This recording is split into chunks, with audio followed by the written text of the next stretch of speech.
नमस्कार साथियों। बाबा साहेब अम्बेडकर देश के महान जाने माने फ्रीडम फाइटर थे। आइए जानते हैं उनके बारे में। भीमराव अम्बेडकर 14 अप्रैल 1891 को मध्य प्रदेश में जन्मे, जो बाबा साहेब अम्बेडकर के नाम से मशहूर हुए। वे हिंदू महार जाति से संबंध रखते थे। उस वक्त महार जाति अछूत कही जाती थी और इस कारण उन्हें सामाजिक और आर्थिक रूप से गहरा भेदभाव सहन करना पड़ा था। जब भीमराव अम्बेडकर स्कूल जाते थे, वहाँ पे भी उन्हें भेदभाव का सामना करना पड़ा। स्कूल में पानी की व्यवस्था एक नल के द्वारा होती थी, लेकिन भीमराव अम्बेडकर के लिए पानी की व्यवस्था एक मटके से हुआ करती थी, लेकिन उस मटके से वो खुद पानी नहीं पी सकते थे। उन्हें भी वहाँ स्कूल का एक चपरासी हाथ पर पानी डालकर उन्हें पानी पिलाया करता था। जब स्कूल का चपरासी छुट्टी पर रहता था, तब उन्हें स्कूल में ज़्यादातर प्यासा ही रहना पड़ता था। भीमराव अम्बेडकर पढ़ाई में बहुत होशियार थे। उन्होंने बहुत अच्छी मेहनत की एवं उन्हें स्कॉलरशिप मिली महाराज ऑफ बड़ौदा की तरफ से, और वो कोलंबिया यूनिवर्सिटी में पढ़ाई करने गए। उसके बाद उन्होंने डॉक्टरेट की लंदन स्कूल ऑफ इकोनॉमिक्स से इकोनॉमिक्स के फील्ड में पढ़ाई करी और लॉ के फील्ड में भी पढ़ाई करी। इस लेवल तक एजुकेशन मिलने के बाद भी उन्हें अपनी लाइफ के हर मौके पर उन्हें भेदभाव का सामना करना पड़ा था। अम्बेडकर ने कहा था, छुआछूत गुलामी से भी बदतर है। अम्बेडकर को महाराज गायकवाड़ के सैन्य सचिव नियुक्त किया गया, लेकिन भेदभाव के कारण उन्हें नौकरी छोड़नी पड़ी थी। भारत सरकार अधिनियम 1919 तैयार कर रही साउथ बेरा समिति के समक्ष भारत के एक प्रमुख विद्वान के तौर पर अम्बेडकर को साक्षी देने के लिए आमंत्रित किया गया था।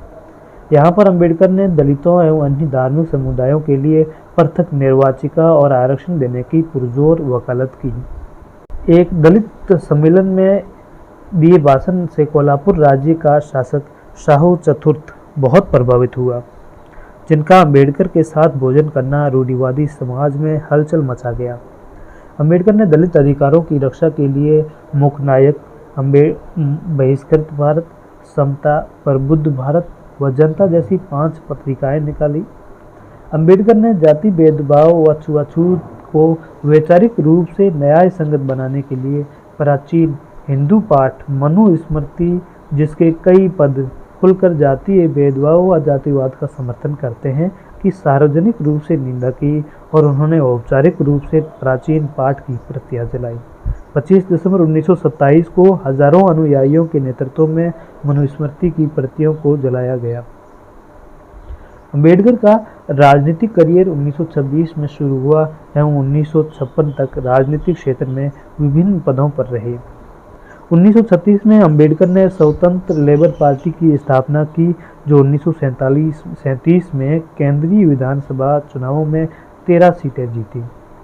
अम्बेडकर ने भारत की आज़ादी की लड़ाई में सक्रिय रूप से हिस्सा लिया था।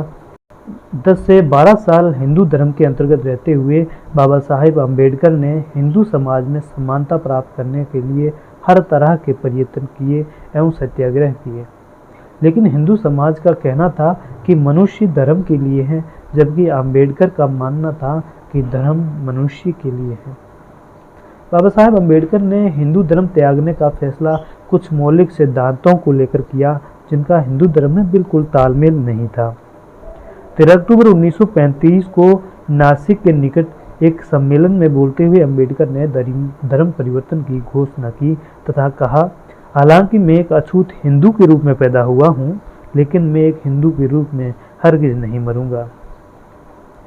15 अगस्त 1947 में भारत की स्वतंत्रता के बाद कांग्रेस नेतृत्व वाली नई सरकार अस्तित्व में आई तथा अम्बेडकर को कानून तथा न्याय मंत्री के रूप में सेवा करने के लिए आमंत्रित किया तथा 29 अगस्त 1947 को अम्बेडकर को स्वतंत्र भारत के नए संविधान की रचना के लिए बनी संविधान की मसौदा समिति के अध्यक्ष पद पर नियुक्त किया गया।